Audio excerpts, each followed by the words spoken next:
Na présenté plus ma condoléance na ngai na groupe ya président Batista en tout cas. Maman Makuba, maman Kuba paix à son âme. Tous à compatir. Je pense que Tokozalawana, groupe sans souci Mubimba Ekozalawana, groupe sans stress international Ekozalawana, to Lela, Pe Tokunda, maman Nabiso quoi, ça fait très mal mais on n'a plus rien. Et puis à Koufi le 1er janvier 2026,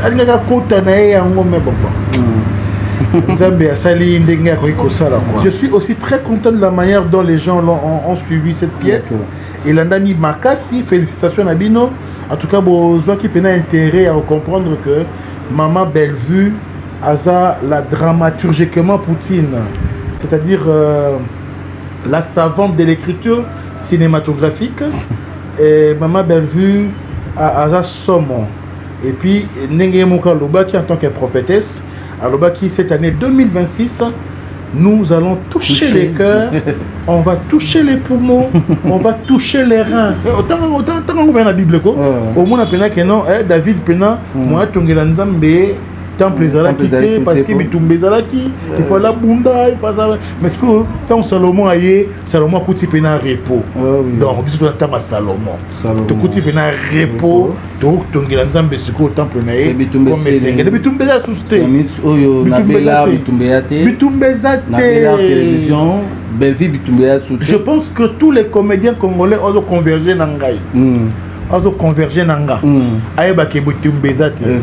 Alors que Maman Bellevue télévision, nous convergeons.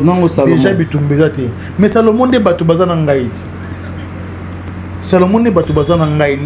Déjà. Parce que Naba de Beska, ma colonie Niati, et Pessamel et Pessamel. Mais ma colonie Niata na Bellar et Pessamelayo. Nengomoni, ils appellent le Koutate. Ils ont le Koutate. Ngaï Awawa, la République. Unitaire, ministre de la Défense, République unitaire des familloises et famillois, et le gouvernement Serge Mouembo, Premier ministre, na vice-premier ministre, Sylvie Esseka, Bissot ministre de la Défense. Nous avons ministre de la Défense. Un ministère de la Défense. Nous avons le droit de défendre le territoire. J'ai le droit de défendre l'intégrité territoriale. Oui, c'est ça, c'est ça. Intégrité territoriale. Ah oui. J'ai droit. Voilà. J'ai droit. J'ai droit. Gouvernement, c'est moi qui vais non, puisque au ministre de la Défense, c'est que je défendrai jusqu'à la moelle épinière. Je défendrai jusqu'à ma dernière énergie. Si tu as ton temps, on va de côté. Allons droit au but. Ok, c'est bon. Allons droit au but. Non, non, ce qui fait zongi, et après les sous-montés, et ils ont un rendez-vous dans l'obaki. Et puis ils ont un rendez-vous aux Alpes. Ok, c'est bien. Ils ont un rendez-vous dans l'obaki. Et puis ils ont un rendez-vous aux Alpes. C'est ça, Gingo, mais je suis ministre de la Défense. Je vous dis que je peux me séparer de tout le monde. Mais je n'ai pas droit à dire les mots de tout le monde. C'est très profond.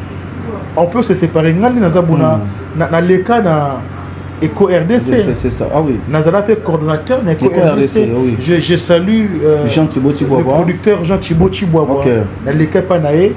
Et puis quand j'ai démissionné, Kuna Natikala Kofin Jean Thibaut Chiboua. Au fond dans la plateau. Malgré moi, malgré que Moutalo Morana et Sengote. Mais ma belle Jean Thibaut Chiboua Natikala Bangote. Et puis je garde ma langue internationale, c'est Jean Thibaut Chiboua. Ndé ayapena abimi sanga yebani sangai. Et puis naeko ya epa Edo Kaungu Simbi. Et puis Top Vision puis Bellevue a pérennisé nga. Dans la ministre de la Défense. Pérennisé nga et puis nani oyo SB non. Vous comprenez? C'est-à-dire tika ngai na loba o nga na ye. Ngabe na rappeler ka rapport. Non, tika ngai na loba o nga na ye. C'est bon. O azate na kokelelaka te na kokemandaka te. C'est-à-dire obenganga yo obenganga te etali yo. Moi je reste comédien. Vous comprenez? Alors si on a le bibongo et que mutu moko lobi ke na kobenga pe yo te na tina na yo te etali pe yeti. Ngape na tina na ete. Abenganga te na tina na ete. Maman c'est qu'on l'a invité, elle a refusé. Pas pour la raison na yé moko a refusé. Ngai pe so ki chaîne moko na respect na ngate. Et na considération na ngate. Ce que bengi ngai na osenga na bana ko respecter nga. Et puis to collaborer parce que c'est le contrat. Avant il y a qu'on signer contrat, il faut que tout les paramètres nyonso, il faut la respecter. Moi je ne peux pas aller jouer là, on me respecte pas. Je ne peux pas aller jouer là, on me considère pas. Au bengi ngai je pour ça kana ngai. Nakoyate, vous comprenez? Je viens jouer où on me respecte, où on me considère. Vous comprenez? Peut-être c'est dans les cas où on a des mamans c'est qu'à perdre. Mais quand tu me parles de propos, il y a une chaîne ne peut pas dire. Une chaîne professionnelle ne peut pas dire, ne peut pas répondre Nabilo Kwabongo et dire que nous n'allons pas t'inviter. On n'a pas besoin de toi. Non, ça c'est trop fort. C'est trop amateur. Il n'y a pas du professionnalisme.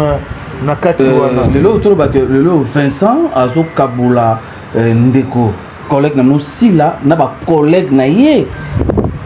Bon si c'est que tu dis ezake yende mutaloba kiango. Donc ce n'est pas, c'est lui qui divise. Donc c'est Vincent. Alors ce qu'elle a le belli Bellevue. Alors tous il a 2 ans. Tous il a 2 ans. C'est pas un problème. Tous il a 2 ans. Et ma moulingue ça mais ça ma nengenine. C'est pas un problème. Mais hypocrite. Tous il a 2 ans. Tous ceux qui effectivement Bellevue est hypocrite. Mais ceux qui n'ont tout une question. Les amis au tout nanga. Est-ce que selon yo Bellevue est hypocrite? Tous est hypocrite. Là je te répondrai. Je te répondrai que Bellevue n'est pas hypocrite. Bellevue Naébie étant réalisatrice, étant comédienne, étant patronne, étant productrice. Vous comprenez? Et nous tous, nous sommes coachés, parier surtout jouer dans Bellevue Télévision. Tout ça coaché parier parce qu'elle dirige, elle coordonne, elle gère seule Bellevue Télévision. Nous sommes c'est tant au joueur à Kuna, au joueur à au jouer, Makambouye à inculquer. Aussi si à foutu au caché na yo nenge sengeli. C'est tout ce que moi je sais de Bellevue. Mais je ne sais pas que Bellevue est hypocrite. Je ne peux pas admettre que Bellevue est hypocrite. Je ne peux pas admettre. Deuxièmement, l'hypocrisie aussi c'est quoi? Si on commence par me définir ce qu'est l'hypocrisie, je vais comparer cela à Bellevue. Je pense que la réponse sera négative. Elle n'est pas hypocrite. Écoutez, toi en 2025, Sautali Bellevue Télévision. Au moins a idée de Bellevue Télévision. Scénario, mise en scène. De Bellevue. D'ailleurs, Koutou, elle est honnête. Puisque à la réalisation, soit telle, soit telle, soit telle. Mais moi, je sais que c'est Bellevue qui réalise. C'est Bellevue qui réalise. Elle est derrière la caméra. Pour tout le monde, on a une photo. Elle est toujours derrière la caméra. Asala Bino, Asala. Asala Bissoni. L'artiste. Makambo Ebele. Ndetingai. Asala que na joué pas naé. A foutinga caché. Na bakisi ndambu na foutindaku. Mais pourquoi arriver à foutre monnaie les singes? Par rapport à dire quoi? Tout le monde va foutre monnaie les singes. Pour la nine. Tout le un jour. Au tout le qui a salanga nini pour na foutre monnaie les singes. C'est là un jour. Mais moi je te dis ceci. On ne peut pas demeurer ensemble toute la vie. Ça peut arriver qu'il y ait rupture de relation. Mais moi, je ne dirais pas les mal de Bellevue. Peut-être dans le Bobola, vous gardez la relation. C'est ça. C'est le artiste. autre le bailo est très important, mais pourquoi ça va pas bloquer tout ça à artiste? Il y a Ebisio, Ngai. Ça peut arriver aujourd'hui. Ah oui. Que Bellevue et moi, tu as une relation T.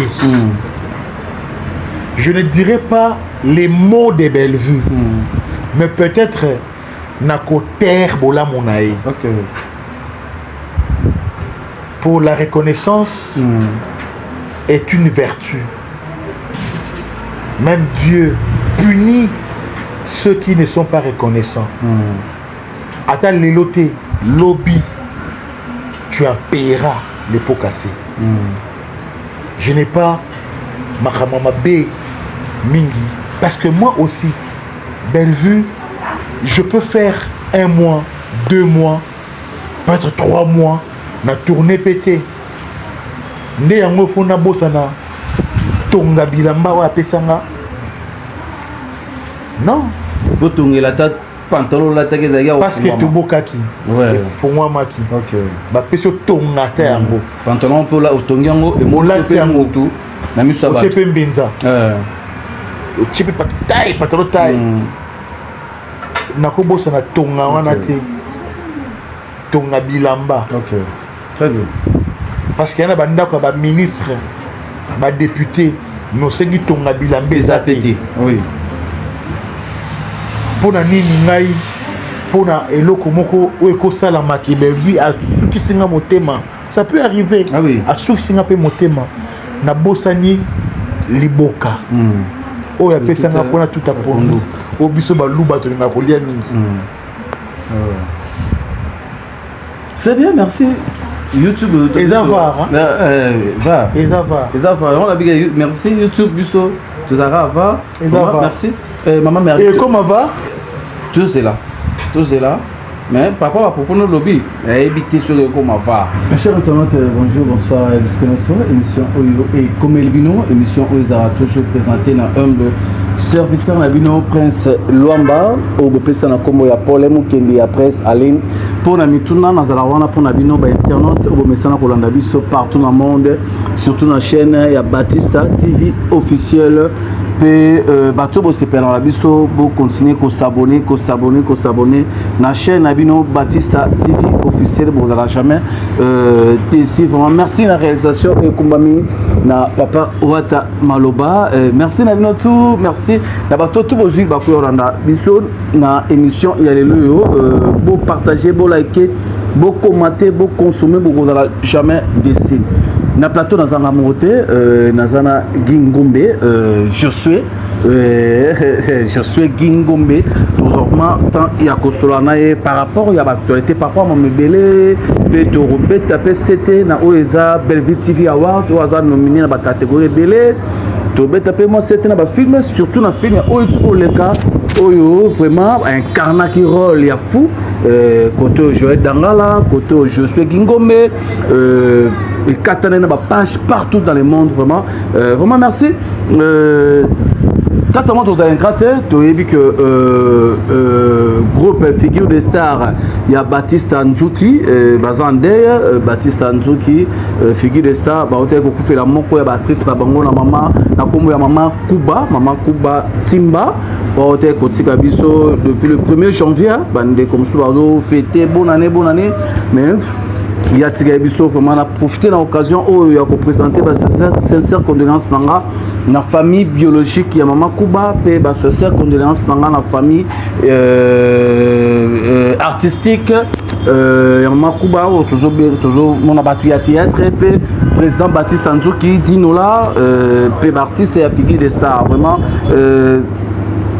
tout c'est là c'est to lela na ba oba lela Dédé Bakou directeur de Dédé Bakou fiki des stars na deye Kapelo Soumili Tekiri fiki des stars Batista Akufeli post Dada Mundosi Batista Akufeli Guy Laroche Bakou balobi grand frère de Dédé Bakou Batista Akufeli bana mbanza mateki bino tu wana bana mbanza mateki bo soutenir Batista Nadia Kalume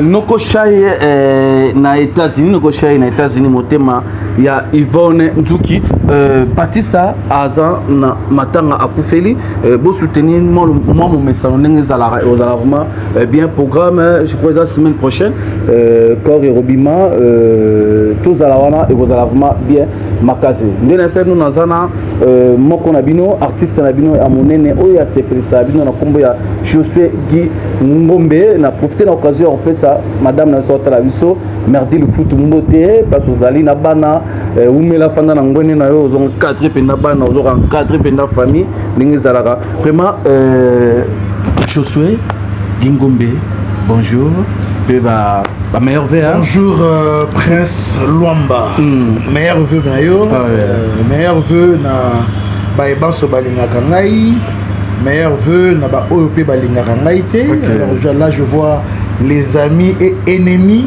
il y a Josué Guy Ngombe à qui je présente toutes mes meilleurs vœux na présenter peu ma condoléance na ngai na groupe ya président Batista en tout cas maman fille maman Kuba paix à son âme tous à compatir je pense que Tokozalawana groupe sans souci Mobimba Ekozalawana groupe sans stress international Ekozalawana to lela paix to kunda maman na biso quoi ça fait très mal mais on n'a peu rien et puis à Koufi le 1er janvier 2026 alingaka kota na yango mais bon Nzambe asali ndenge ya kosala quoi moi d'entrée de jeu nayebi que ba ebanso au bazana problème il y a l'opposo en tout cas ce qu'on a problème il y a l'opposo ko hésiter le cas docteur Mogijo docteur Mogijo le cas docteur Mogijo azana adresse où les alliés simple donc ce qu'on a victoire A6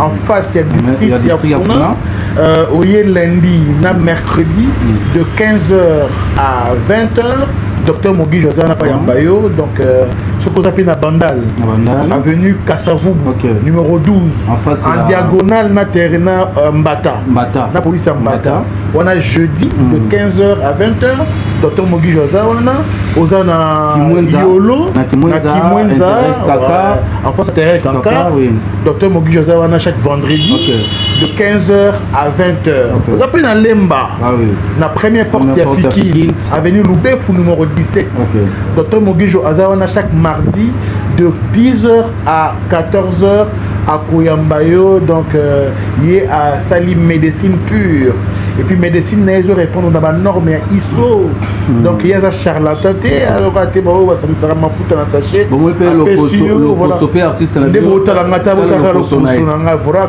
docteur Mogijo a soigné mais on a vraiment ya gitsa ça va poser un besoin pour contacter on peut taper plus 243 89 85 73 874 Oser Mobimba vous appelez na poto vous avez la province vous avez partout ailleurs docteur Mogijo a consulté sur base de photo on l'a mouki na tango au kangi photo na yo ska maladie à peau ezali yé a ko diagnostiquer yo a pesi yo bakisi atindeli yo bakisi na agence pe collaborer na cabinet docteur Mogijo atindeli yo bakisi au pakoli bakisi au landeli traitement na yo et puis na suka a recommandé au mafuta oh yé moko sala parce que aza pharmacien aza dermatologue aza cosmétologue yé moko da sala bakisi yé moko passer la mafuta pakola ya moko mafuta teza peza na banduta non banduta batache ba tampon ba ride tout ça ba makwanza tout ce qui est maladie de la peau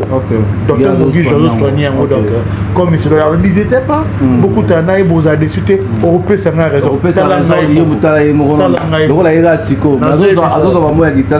vraiment merci na docteur Mogijo abanda mambo kala yependa pona pour eza cop na ye ba msusu eza cop na bango te mais yependa cop na ye famille ndenge nini famille famille ça va famille ngai famille Tumba famille Ngombe famille à moi si na ngai famille Lufutu donc c'est à dire baza tellement bien ba na ngai au maman na bango merdi Ngombe Lufutu akobokola bakotanga ndenge sengeli et bazali malamu baza en bonne santé hôtel oposabana oh non mili kitoni d'être Fiston Baptiste donc il bisou ça va quoi ya on a profité peut-être pesa mote na la dynastie de Lufutu. Maman Amzan Suzanne Kinkela Masuka, ministre de l'éducation, de la dynastie Lufutu. Na pesi ba grand frère na ngai nyonso, na pesi Rodolphe Mongo, Richard Niembo, Marcelin Sedo Luntadila, Junior Lufutu, na ba grande sœur na ngai Michou Lufutu, Nika Lufutu, Ariel Lufutu, Coxon Mongo, papa, belle famille hein. Belle famille na ngai. Léon Mongo, donc voilà et puis de Paul Tumba grand frère na nga, papa na nga Anselme Xavier Moussaou, na pesi mbote, donc voilà que na pesi na ba tu nyonso oyo basani banzungu balutu ya famille nanga nyonso donc ce côté la famille bien hein ils ont la plaisir que non mais non oyebi que luki les simba teti nzamba sungi okoti na famille bien na pesi pe mbote na qui t'a créé maman qui t'a créé na sala yo maman qui t'a créé nani sala yo maman boboto nzambe nanga na ebite vraiment habité donc c'est vraiment on est dans trop mon ambiance et émission oyo beaucoup pas que tout ça Kingombe je suis autres amateurs au soanae Kingombe ba question ça yo ah oui ba réponse c'est ça oui Kingombe mais promettre nga vous choquer ngate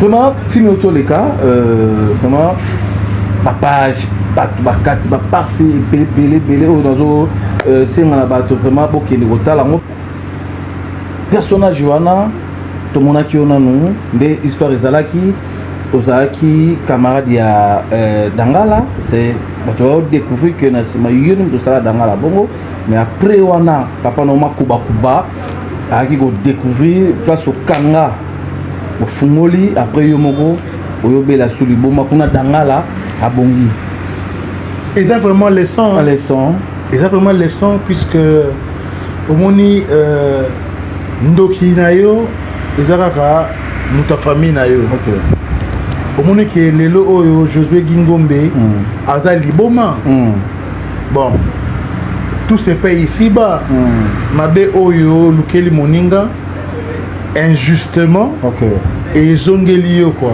et zongisko ndenge nini kaka na nzela ya papa na yo qui pensait te délivrer ou qui pensait te débloquer alors que azo bloqué yo à livrer yo donc après voilà donc c'est vraiment des leçons à suivre je suis aussi très content de la manière dont les gens ont suivi cette pièce et l'andami makasi félicitations à Bino en tout cas besoin qui pena intérêt à comprendre que Maman Bellevue aza la dramaturgiquement Poutine c'est-à-dire la savante de l'écriture cinématographique et Maman Bellevue a Sommon et puis Nenge Mouka Lobaki en tant que prophétesse à Lobaki cette année 2026 nous allons toucher les cœurs on va toucher les poumons on va toucher les reins et je pense que Ngapé Josué Gingombe avec le groupe Sans Souci d'Afrique que je coordonne avec groupe Sans Stress que je manage nous allons aussi toucher les reins nous allons toucher les poumons et nous allons toucher les cœurs et je sais que 2026 les gens vont s'abonner déjà à Gingombe TV puisque nous allons redémarrer et alors là avec une vitesse de croisière c'est ça. Ceux qui ont la série télévisée, toko produire. Ceux qui ont la émission, toko sala. Bagdad, toko sala. Découverte, toko sala. Entretien, peut toko sala. Donc voilà que tous les gens ont année à repos. Bitumbe c'est Sili. Zambasa longi c'est bitumba déjà. Guerre c'est Sili. Combat si tolongi. Donc ce qu'on a repos. Autant on va la Bible quoi. Au moins on a que non David pena moi tongela nzambe temple ezalaki te parce que bitumba ezalaki il faut la bunda il faut ça mais ce que tant Salomon aye Salomon akuti pe na repos donc biso to tamba Salomon to kuti pe na repos to tongela nzambe siko temple na ye comme sengele bitumba za susté oyo na bela bitumba ya te bitumba za te na bela télévision Belleville bitumba ya susté. Je pense que tous les comédiens congolais ont convergé na ngai ont convergé na nga ayeba ke bitumba za te alors que Maman Bellevue télévision nous convergeons déjà bitumba za te mais Salomon de bato baza na ngai Salomon ne bato baza na ngai nde Salomon oyambi ngati oyambi vraiment ngai vraiment oluga oyo na ete toka oyambi ngai vraiment bitumba za te bisika nyonso nga na kendaka bitumba mpe eza te déjà puisque ndamba na besika makolo na ye niati epesameli nde makolo nini ata na belar epesamela yo ndenge omoni eza mpe lokuta te eza lokuta te ngai awawa na république unitaire ministre ya défense république unitaire des Familoises et Familois et na gouvernement à Serge Mwembo premier ministre na vice-premier ministre na biso eza Sylvie Eseka biso toza ministre ya défense yoza ministre ya défense na ministère ya défense oza pena na droit de défendre territoire j'ai droit à défendre intégrité territoriale oui c'est ça intégrité territoriale j'ai droit voilà j'ai droit gouvernement c'est moi qui pena batala qui pena non puisque au ministre de la défense so ba nommé c'est que va considérer. Alors je dis merci à toute la famille Libota et aussi à la présidente de la République unitaire des Familoises et Familois de porter son choix sur moi et voilà quoi, c'est ça. Ok, bon, on promet à Bissot de défendre. Je défendrai jusqu'à la moelle épinière. Je défendrai jusqu'à ma dernière énergie. Si fait attention tant Kolobara de côté, allons droit au but. Ok, c'est bon. Allons droit au but. Tu habites sur un jour et zonga et le non, ce qui fait zongi, et après les sous-montés et zonga rendeng na lobaki. Ok. Et puis ils ont rendeng et gozal. Ok, c'est bien. Ils ont rendeng na lobana. Ils ont rendeng na lobaki. Et puis ils ont rendeng et gozal. C'est ça. Gingo Mechosu, ministre de la Défense. Je vous dis que je peux me séparer de tout le monde. Ok. Mais je n'ai pas droit à dire les mots de tout le monde. On peut se séparer. Dans les cas Eco RDC. C'est ça, ah oui. Nazala fait coordonnateur de Eco RDC. Je salue le producteur Jean Thibaut Chiboua. Dans les cas Panaé. Et puis quand j'ai démissionné, Kuna Natikala Kofi Jean Thibaut Chiboua. Au fond dans la plateau. Malgré moi, malgré que Moutalo Morana et Sengote. Mais ma belle Jean Thibaut Chiboua Natikala Bangote. Et puis je garde ma lame monnaie parce que c'est grâce à Jean Thibaut Chiboua denga na sala na bima makasi na YouTube. Bima makasi na internet. Parce que groupe sans suit et bimisanga oui na monde na public local c'est ça. Public local international c'est Jean Thibaut Chiboua ndé aya pena abimisanga yebani sangai et puis na eko ya et pas Edo Kaungu Simbi et puis Top Vision puis Bellevue a pérenniser nga ministre de la Défense et puis na ba chaîne news c'est quand na leka même cité batu loka ba dinana la douce batu loka Papa Koé Cardozo l'esprit nani oyo SB non vous comprendre c'est-à-dire baza vraiment ébélé ba Koé Michel ba Ifoko ba Mimi Kabea. Je vous remercie parce que vous avez contribué na carrière nanga, vous avez contribué na parcours nanga et puis voilà quoi. Et j'ai nazo répondre na ba invitation na bino ceux qui bo bengengai te na koya te je ne peux pas m'improviser na ba chaîne na bino so bo benga na koya et puis na koya ceux qui bo ndimi caché on a imposé bino. C'est bon, c'est ça. Oye place à bien. Ouais. To bandara maman pour tout utile colo hein. Otu colo ba sur benga no sur no yate no yapete sur benga. So benga ite na koya te. So benga na koya. Likambo pe la moto yango wana iya mama Moseka bibishi. Na pesi mbote ya bibishi Moseka ça que mission mon ouais. Na pesi mbote. Ce n'est pas une actrice à blaguer avec. C'est ça oui. Bibishi Moseka.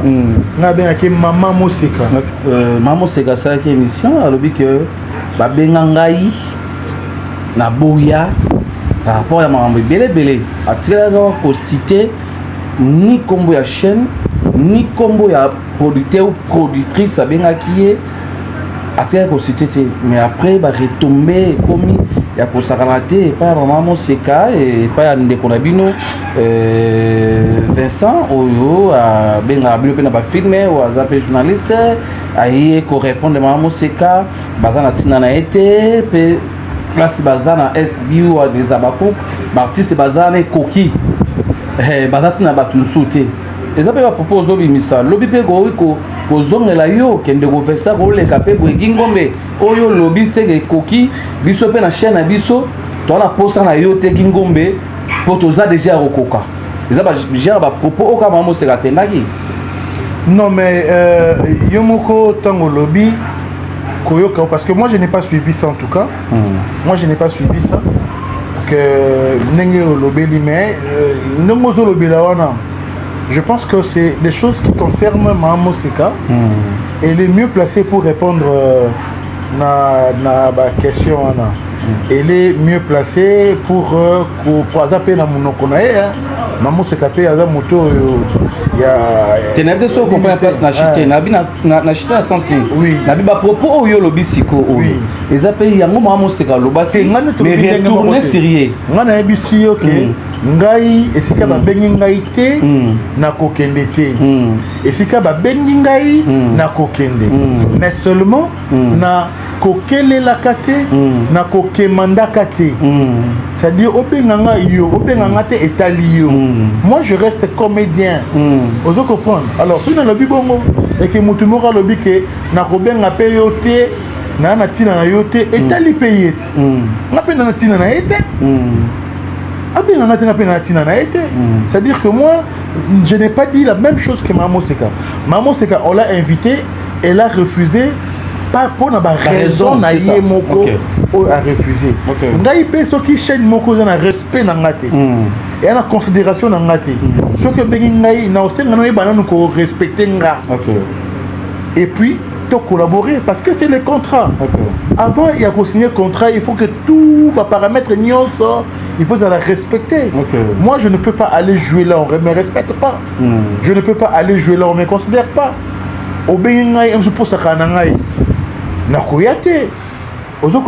Je viens jouer où on me respecte, où on me considère. Peut-être c'est dans les cas où on a des mamans c'est capé à Boyaki, mais quand tu me parles de propos, il y a une chaîne ne peut pas dire, une chaîne professionnelle ne peut pas dire, ne peut pas répondre Nabilo Kwabongo et dire que nous n'allons pas t'inviter, on n'a pas besoin de toi. Non, ça c'est trop fort, c'est trop amateur. Il n'y a pas du professionnalisme Nakatiwana.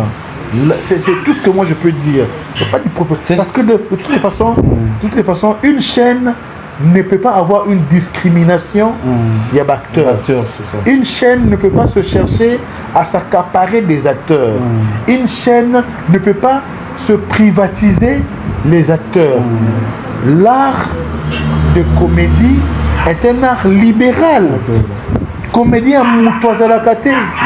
C'est comme Bolo Bakeno, Ngai Naza comédien tel. Non, je suis comédien et je ne peux prester que là où on a besoin de moi, que là où le contrat sera bien signé et la collaboration sera bien étroite. C'est Kolandayo, Tolo Balelo, Kolandayo, Tolo Balelo, nous lobby que Cheniro Kabola c'était Cheniro ça la vérité tout ça le lot autour que le lot Vincent Azo Kabola Ndeko collègue nous si là n'a pas collègue naïe. Bon si c'est que tu dis Ezak yenne mutaloba kiango. Donc ce n'est pas, c'est lui qui divise. Donc c'est vrai. Je le conseille de retirer ça. Peut-être ça peut être une maladresse, une maladresse plutôt. Ça peut être une maladresse, ça peut arriver. Nous avons prié à retirer en gros. Ce n'est pas digne, ce n'est pas professionnel. Est-ce que à retirer en gros. Est-ce que les Zamba Liboso, quand nous avons retiré en gros, ça les Zamba Liboso peut se conseiller. En tout cas, quand ça a bloqué. Pardon, s'il vous plaît. Ngai Zamba Liboso n'a pas se conseiller. Donc, les lots n'a pas se conseiller que ceux qui va propos on est qui pas naïe, nous avons prié à retirer en gros. Ce n'est pas professionnel. Ce sont des propos qui déchirent la corporation. Il y a des comédiens et ce n'est pas normal. Nous avons rappelé pour Isa Baliboso, je crois, deux ou troisième fois, et arrive à répéter pas maman étoile. Oh, maman étoile, les caca, l'obaka, les copains Vincent, il y a un plateau, lobby, il y a un Mohamed Belé.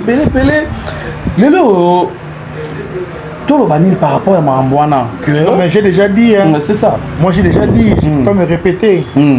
J'ai dit. Donc, et comme la maman étoile, et comme il m'a montré. C'est pour ça que moi, je peux se conseiller. Mais on peut se conseiller. Na o etali ba propos o yo lobby qui yene mutaloba qui et comme la maman étoile et comme la maman Monseka lobby comme la Gingombe lobby comme la Kingani théâtre qui n'est wapi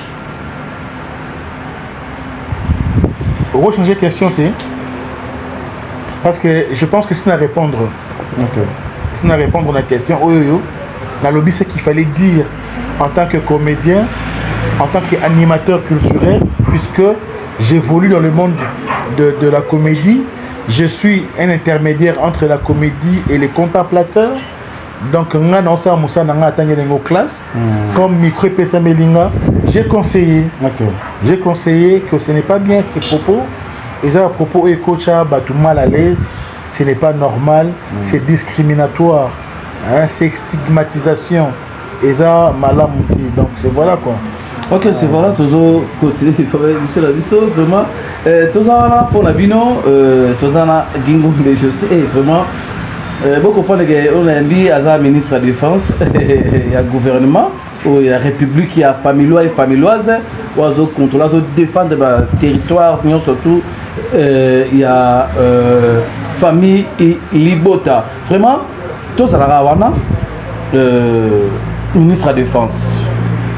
De l'eau, tout le monde, qu'on a vu à Bella, émission les gars qui a tenu à propos bien été, où il y a famille Bota se perd en côté, la chaîne il y a Congo les Iba, de un côté il y a des connexions orales, il y a pour notre trophée, bah se perd en côté de deux côtés à Belleville, bah tu vas se perdre en côté, puis ailleurs qu'on répondre au hasard fan. Alors que maman ça là, maman la bino, vous êtes hypocrite le roi maman la bino, mais n'a pas si bino 2 ans. Maman vous ça la roye bana. Ce que alors ce que le béli bien vu. Alors tous il a 2 ans. Tous il a 2 ans. C'est pas un problème. Tous il a 2 ans et maman n'est ça mais ça maman n'est c'est pas un problème. Mais hypocrite. Tous il a 2 ans. Tous ceux qui effectivement Bellevue est hypocrite. Mais ceux qui ont tout une question, les amis ont tout dit est-ce que selon eux, Bellevue est hypocrite? Tous est hypocrite. Là je te répondrai. Je te répondrai que Bellevue n'est pas hypocrite. Bellevue Naébie étant réalisatrice, étant comédienne, étant patronne, étant productrice. Vous comprenez? Et nous tous, nous sommes coachés, parier, surtout jouer dans Bellevue Télévision. Nous sommes coachés, parier, parce qu'elle dirige, elle coordonne, elle gère seule Bellevue Télévision. Nous sommes ce temps de jouer à Kuna, de jouer à jouer, Makambouye à inculquer. Aussi, si à foutu caché na yo nenge sengeli. C'est tout ce que moi je sais de Bellevue. Mais je ne sais pas que Bellevue est hypocrite. Je ne peux pas admettre que Bellevue est hypocrite. Je ne peux pas admettre. Deuxièmement, l'hypocrisie aussi c'est quoi? Si on commence par me définir ce qu'est l'hypocrisie, je vais comparer cela à Bellevue. Je pense que la réponse sera négative. Elle n'est pas hypocrite. C'est-à-dire que nous avons maman Bellevue pour nous la vérité à Moutou. Donc il y a un conseil pas pesanga. Au pesoro landeli yango lobby non à lobby. Ozo comprendre. Azana makampa loba nanga. Naza pe na makamna loba na ye. O eza que pour l'avancement il y a corporation, parce que pour ce qui est de Bellevue Télévision, elle gère une œuvre individuelle. Donc Bellevue Télévision n'est pas une œuvre commune, c'est une œuvre individuelle. C'est comme aujourd'hui, si on a peine à commune à Trump à Bellevue Télévision, ça sera mon œuvre individuelle. Les gens ne viendront pas pour m'imposer au Bambalingui. C'est moi qui impose au Lingui parce qu'à la fin, c'est moi qui signe. Ce que c'est moi qui vais assumer. Tu comprends? C'est-à-dire, moi, des choses, il y a battu. Je n'entre pas. Pose-moi la question de quelqu'un vis-à-vis de Gingo. Mais tant que elle gère, elle coordonne, elle dirige, tout ça. Non, mais ça, oui, elle gère, elle coordonne, elle dirige. Maman, tout est en 2025. Sautali Bellevue Télévision. Au moins, on a idée de Bellevue Télévision. Scénario, mise en scène. D'ailleurs, Koutou, elle est honnête. Puisque à la réalisation, soit telle, soit telle, soit telle. Mais moi, je sais que c'est Bellevue qui réalise. C'est Bellevue qui réalise. Elle est derrière la caméra. Pour tout le monde, on a ma photo. Elle est toujours derrière la caméra. On les conseille les plans. Et Andy Makango, tu vois, elle décide sur les valeurs de plan. Ça, c'est la réalisation. Mais elle est honnête. C'est-à-dire que dire que Bellevue, et ça n'a pas film OEIE à Defa, à Botola, à escroquant, c'est faux. Nous nous inspirons. Et puis une histoire n'est pas un scénario. Scénario de l'homme sous. Mise en scène de l'homme sous. Histoire. Histoire de scénario té. Nako betolo li solo. Yo zuango c'est tout un problème. Au créer scénario. Les autres dépendent de la scénario, c'est aussi. Oso comprendre. Oso aussi. C'est ça m'envoie. Histoire qui est là au sonné. Oso mona. L'histoire cause la yo. To kaboli yango na ba scénariste mi balé. Yo pe ko l'histoire pe to pe si yo pe la scénariste. Mais au ça la boye mboa na mboa. Musu pas beti bo aleki. C'est-à-dire c'est ça. C'est-à-dire les solos to somba ramoté les solos na ko vanda bona moni batu ba oswana na ndé li sonné ba oswana. Étant réalisateur, étant scénariste, j'en crée un problème, j'en crée un conflit. Je mets des scripts, na sali distribution de rôle, na sali tournage et Simbi. Tu vois? C'est bien. Tout comme un côtoie là, tout comme un côtoie qui est là. Tout qui est. Bellevue à ça l'artiste ni.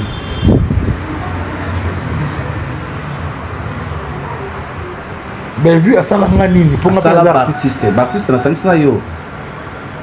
Artiste na sangina yo. À ça la biso chaîne. À ça la biso chaîne. Bellevue za rabino mabe artiste. À ça la biso chaîne. OK.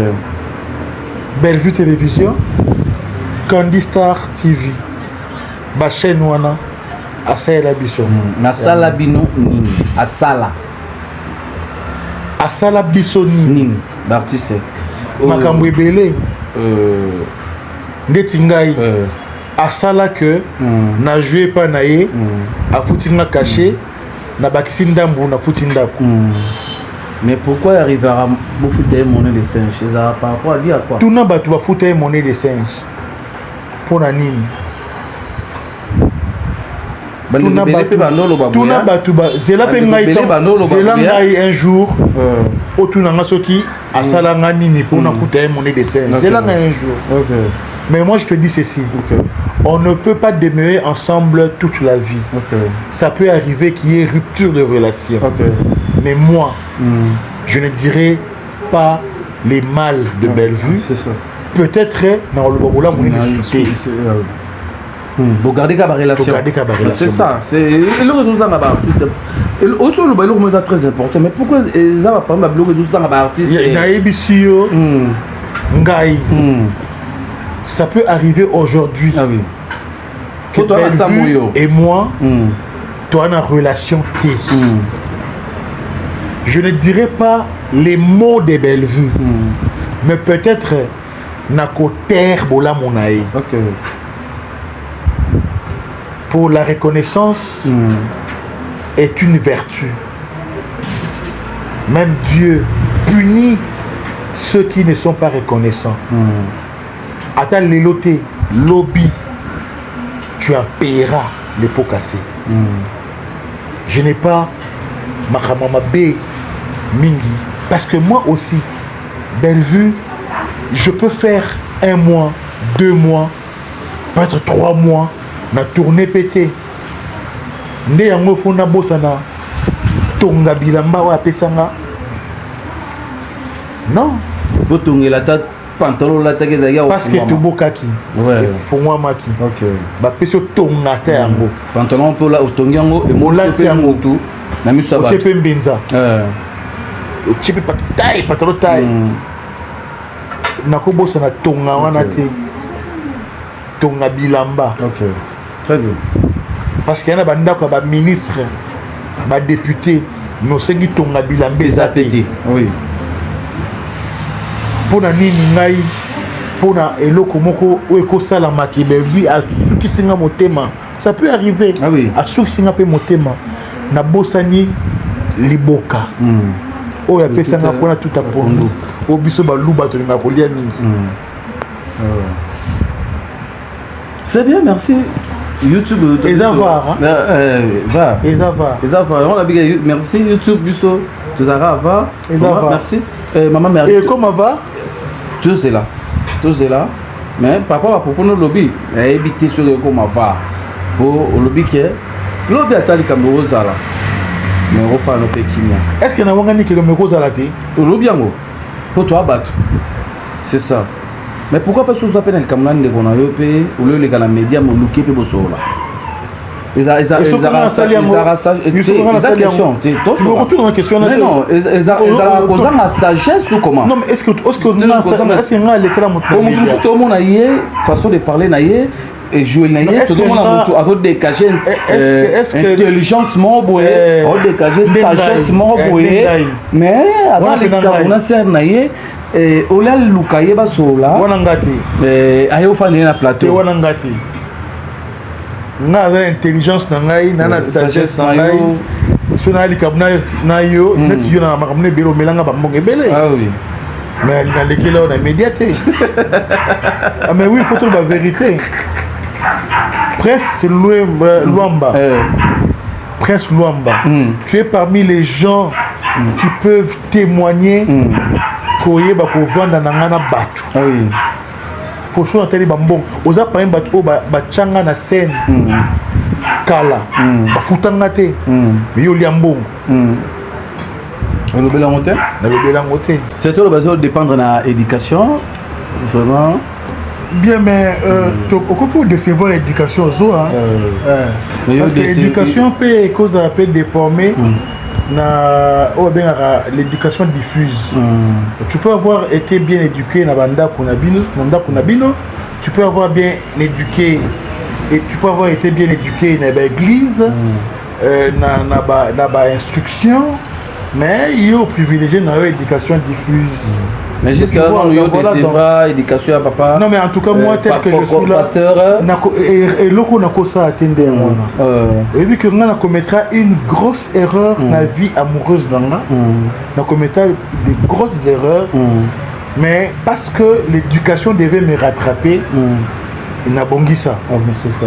Il y a des témoins, il y a des témoins, au monde a dit na boîte, au monde a dit na babarté, au monde a dit na masangate, au monde a dit na cigarette, au monde a dit na diambate. C'est-à-dire, c'est l'éducation. D'abord, la souche.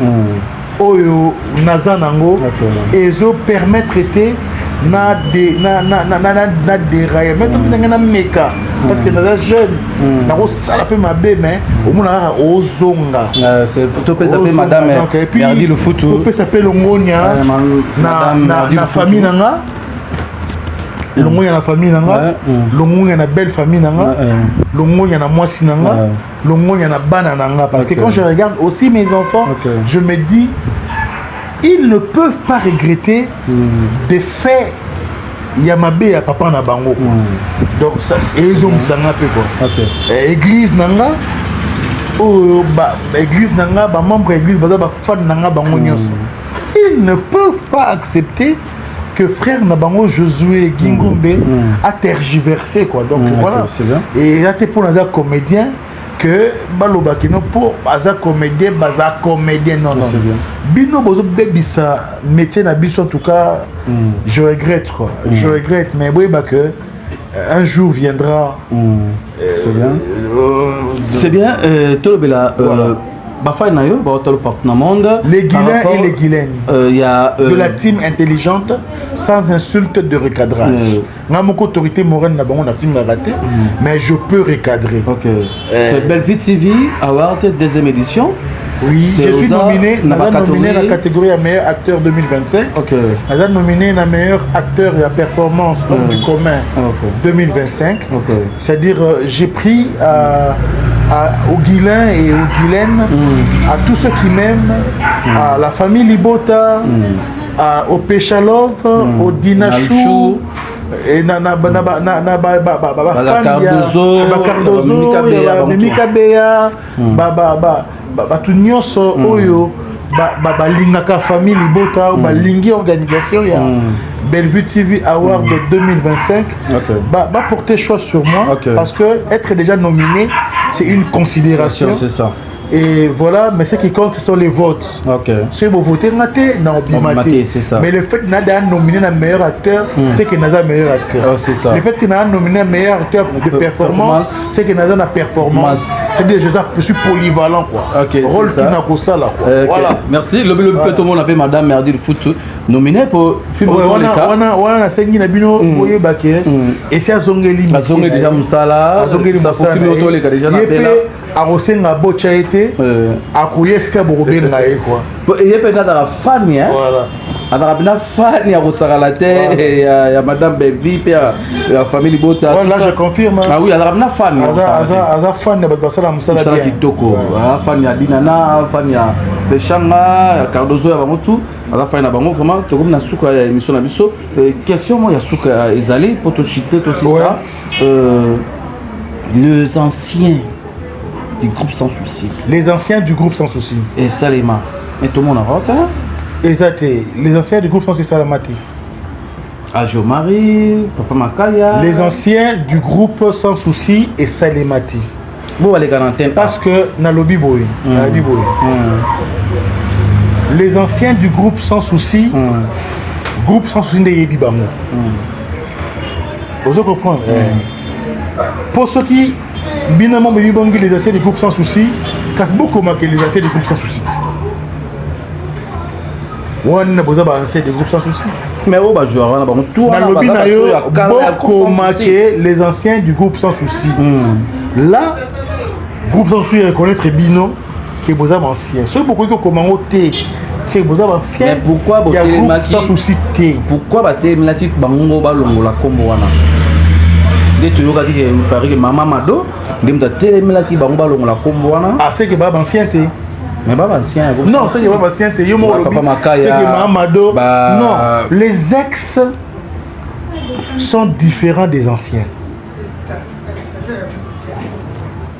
ex-membre du groupe Sans Souci à différents anciens et groupe Sans Souci. Parce que nous avons des anciens.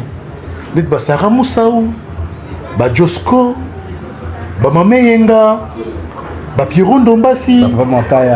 Osez comprendre. Nous avons des anciens. Puis sur Tali Page. Papa Mundouki. Sur Papa Mundouki n'est pas ancien, effectif. Kalaming était tout ça, les activités, il y a coupé, ça y est, retraite. Parce que, à Kouli. Osez comprendre. T'as là la page groupe Sans Souci d'Afrique. Au Romon qui est ancien et qui n'est pas ancien. Puisque en français, en raisonnement normal, comprendre, celui qui est ancien, c'est celui qui garde l'original, qui garde le souche. Il y a groupe ici Papa Tito. Papa Tito. Mamé Yenga. Donc, garder nature. Il y a groupe Sans Souci, mais la réalité fait que pour un respect d'abord à Batou, un respect à Batou. C'est lui qui est ancien, Azam Moutazo garder nature. C'est Badou Soubo garder nature. Oyo après que ça est loco jamais contre groupe. Vous savez que ancien il y a école Massamba, ancien il y a Bossangani. Ceux qui ont des activités là-bas, ils ont pour intérêt à lycée Bossangani. Et pour intérêt, mais tant que yo, aussi le cause intérêt est-ce que vous t'êtes aux anciennetés. C'est bon, ça. Alors moi ça cala to moi ça qui a mon intérêt à groupe Sans Souci. Aux alors moi ça cala to non ancien ça est le côté. Sorry ancien ça est le boss là pour intérêt, il y a groupe Sans Souci. Il y a un moment où groupe Sans Souci ils ont organisé